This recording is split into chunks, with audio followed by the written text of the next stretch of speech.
ये है अरुणाचल प्रदेश, जिसका ज़्यादातर हिस्सा आज भी एकदम अनटच्ड है। अरुणाचल का 80% से ज़्यादा पार्ट सिर्फ फॉरेस्ट ही है और इसी वजह से ये इंडिया के सबसे बड़े फॉरेस्ट कवर वाले स्टेट में से एक है। और इतने बड़े जंगलों और अनटच्ड होने की वजह से ही अरुणाचल में रहती हैं 26 तरह की ट्राइब्स, जिन सब की लैंग्वेज और कल्चर हम सब लोगों से काफ़ी अलग है।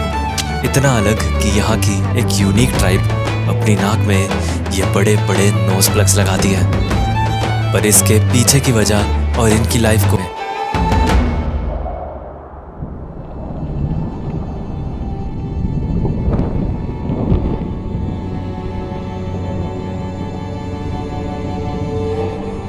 5,600 फीट की हाइट पर लोकेटेड इस खूबसूरत वैली में आपको दूर दूर तक बस ये चावल के हरे भरे खेत दिखेंगे। जीरो वैली का जो हाईलाइट है, जो जीरो वैली की पहचान है, वो ये चावल के खेत हैं। ये पैडी फील्ड्स ही जीरो वैली की पहचान है।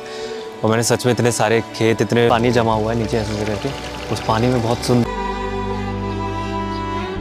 और आपको ये जितना भी एरिया है, जितने भी खेत हैं यहाँ पे, उन खेतों में बीच बीच में कुछ कुछ हट्स बनी हुई दिखेंगी। यहाँ पे जितने भी एलिमेंट्स हैं, चाहे वो यहाँ के चावल के खेत लगाए हुए हैं, फिर उनके जो स्टेप्स बनाए हुए हैं, फिर उसमें हट्स लगी हुई हैं, फिर जो पीछे पहाड़ों का बैकग्राउंड है, हर एक चीज़ एक दूसरे को कॉम्प्लीमेंट करके इतनी सुंदर एक नज़ारे को क्रिएट कर रही है।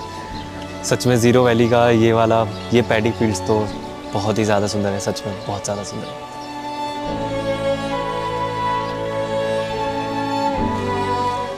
नमस्ते, हेलो।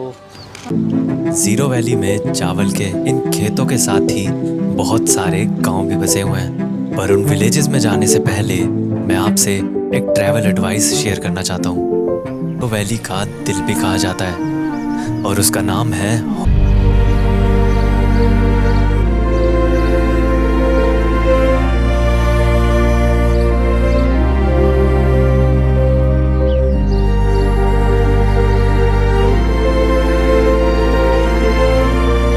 चावल के खेतों के बीच बने खूबसूरत बैम्बो के घर, जो बनाते हैं होंग विलेज को यहाँ का सबसे खूबसूरत विलेज।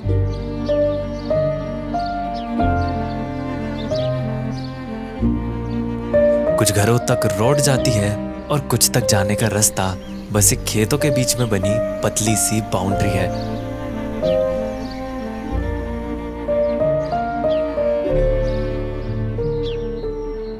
हिमालय के पहाड़ों के बीच में इतने बड़े बड़े खेतों से घिरे गांव आपको शायद ही कहीं और दिखेंगे।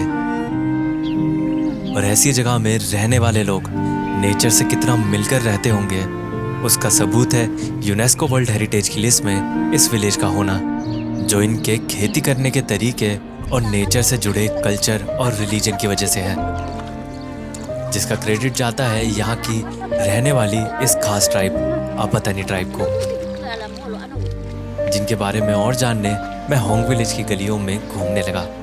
अब यहाँ पर अपतनी लोगों को तो कम ही हिंदी या इंग्लिश बोलनी आती है, और मेरे इतना ट्राई करने के बाद भी हेलो से आगे बात कर पाना तो मुश्किल ही था। हेलो।